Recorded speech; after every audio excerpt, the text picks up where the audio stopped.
আমরা এখন যেখানে আছি আমি সেই রেস্টুরেন্টের নাম পারি না, নাম পারি বাড়ির মতো বাট এটার জন্য ওয়েট করতে করতে আমরা সেটা অজ্ঞান হয়ে গিয়েছি। খেতে দিয়েছি, পানি খেতে খেতে শেষ হয়ে গেছে।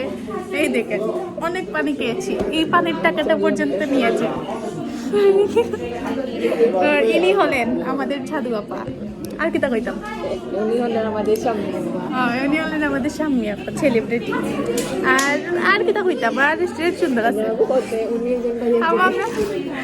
একজন ভাইয়াকে খেতে অনেক সুন্দর। আর আমরা এখন সুন্দরকে সুন্দর বলবেন, আমার মেকআপ নষ্ট হয়ে যায়। আর আমরা এখনো কিছু খাইছি না, যে রিভিউ দিতাম খানির মজা হয়েছে না বাদ হয়েছে। শেফ দেখি আর আমার এই বেশি সুন্দর লাগে দেখো না। অত সময় থেকে আমরা অর্ডার দিছি, আবার তারা আমরা অর্ডার দিছি, যে বুড়া লাগে। তারা কফির শেফ যে কিউট আছে কবে শোনা জানি তো ধীরে ধীরে মাতে কিছু সময় এখন তো নেই, আমরা একবার তারা খান্না দিল।